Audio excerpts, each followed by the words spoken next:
చదువుకున్నటువంటి మొదటి నిబంధన పాఠ్యభాగం మీకా గ్రంథం 6వ అధ్యాయం 3వ వచనం. దేవుడైనటువంటి యెహోవా సాక్షాత్తు దేవుని ప్రజలతో మాట్లాడుతూ ఉన్నటువంటి సందర్భం ఇక్కడ మనం చదవగా విన్నాం.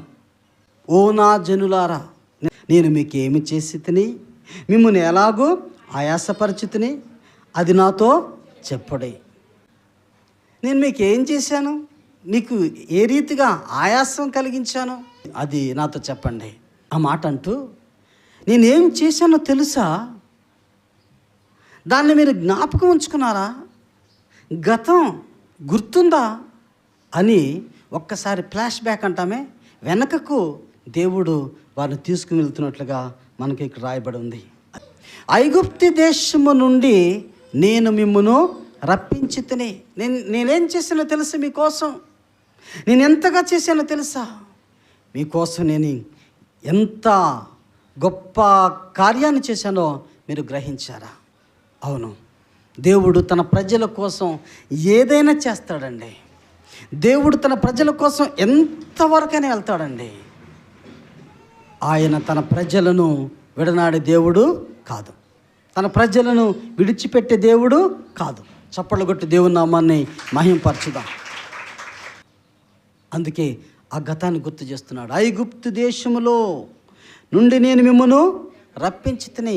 ఒక్కసారి ఐగుప్తుకు చూడు, ఐగుప్తు దేశంలో నుండి నిన్ను రప్పించినటువంటి ఆ సంఘటన, ఆ నిర్గమ సంఘటన ఒకసారి చూడు. ఏం జరిగింది అక్కడ, ఎలా ఉన్నారు? దేవుని ప్రజలని పిలువబడుతున్నటువంటి ఇశ్రాయేలు వారి యొక్క దుస్థితి ఏంటనంటే, ఇందాక మనం చెప్పుకున్నామే, అనగారినటువంటి ప్రజలపై నిమ్న జాతులని, తక్కువ వారని, ఒక సమాజంలో బలమైనటువంటి ఒక వర్గము మీద పడి అల్లర్లు, అరాచకాలు, దారుణాలు జరిగిస్తున్నటువంటి పరిస్థితిలా ఐగుప్తు దేశంలో మన పితరులైనటువంటి ఇశ్రాయేలు వారు ఉన్నారు. ఆ సంగతిని దేవుడు ఇక్కడ జ్ఞాపకం చేస్తున్నాడు. ఐగుప్తు దేశంలో నుండి నేను మిమ్మను రప్పించి తిని, నేను మీకోసం చేసినటువంటి కార్యం ఉందరా. మీరు అక్కడ ఎలా ఉన్నారు? స్వతంత్రంగా లేరు, స్వేచ్ఛగా లేరు, మీరు బానిసలుగా ఉన్నారు. వారికి, ఎవరికి? ఐగుప్తీయులకు దాసులుగా ఉన్నారు, బానిసలుగా ఉన్నారు.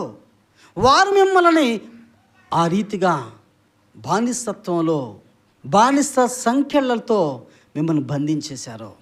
బానిస అంటే అర్థం ఏంటో తెలుసా? బ్రతుకుపై ఆశ లేని వాడిని బానిస అంటారండి.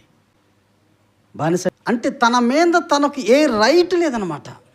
అంటే ఎంతగా ఐగుప్తు దేశంలో వారు బానిసలుగా మగ్గిపోయారంటే, తమ మీద తమకు ఎటువంటి హక్కు లేకుండా వారు కూర్చోమంటే కూర్చోవాలి, లేవమంటే లేవాలి, దూకమంటే దూకాలి, చావమంటే చావాలి. వాళ్ళు ఏది చేయమంటే అది చేయాలి, అంతే.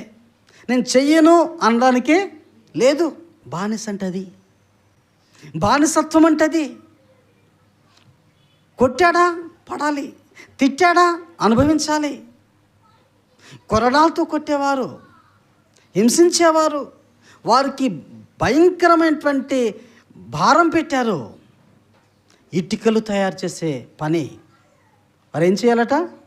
మట్టి సమకూర్చుకోవాలి, మట్టిని సిద్ధపరచాలి, వారు ఇటుకలు తయారు చేయాలి, సిద్ధం చేయాలి. ఎన్ని ఇటుకలు తయారు చేయాలంటే, ఏదోలై ఒక 4 ఇటుకలు తయారు చేద్దామని అనడానికి లేదు. దానికి ఒక టార్గెట్ కూడా ఉంది, ఒక లక్ష్యం ఉంది, ఒక బడ్జెట్ ఉంది, దాన్ని చేరాలి. వారు ఒక రోజులో చేయవలసిన ఇటుకలు చేయకపోతే కూడా శ్రమ. వారు ఇంకెంత శ్రమ పెట్టారంటే, ఇటుకలు చేయడానికి, చేసినటువంటి ఇటుకలు కాల్చడానికి గడ్డి కావాలి.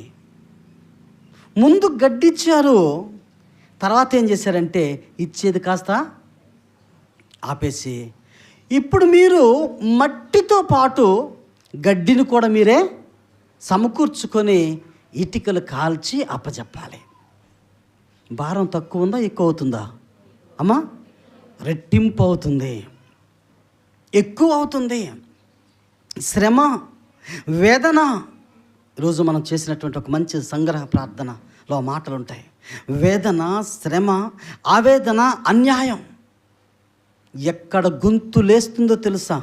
ఎక్కడైతే ఆవేదన, అన్యాయం జరుగుతుందో, ఆవేదన అన్యాయాల మధ్య గొంతు లేస్తుందండి.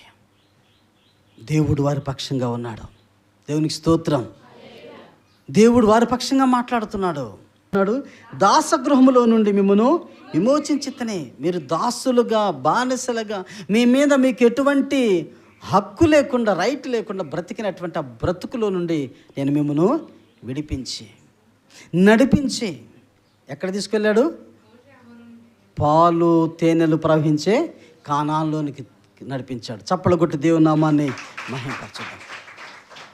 ఈరోజు అలా అనగారినటువంటి ప్రజలు, సమాజం, ఈ పరిస్థితులు మనం చూస్తూ ఉన్నాం.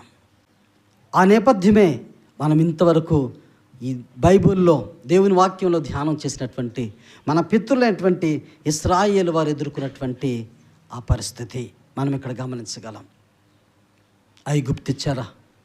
ఐగుప్తు దేశములో నుండి నేను మిమ్మును రప్పించితిని, దాసగృహములో నుండి నేను మిమ్మును విమోచించితిని, మిమ్మును నడిపించుటకై మోషే, అహరోను, మిర్యాములను పంపించితిని. కట్ చేస్తే రప్పించితిని, విమోచించితిని, పంపించితిని. ఎన్ని పనులు చేశాడట ఆయన మన కోసం? రప్పించాడట, విమోచించాడట, మనల్ని నడిపించడానికి మోషే, అహరోనును పంపించాడట. ఎంత గొప్ప కార్యం చేశాడో. చప్పలు కొట్టి దేవుని నామాన్ని మహిమపరచుదాం.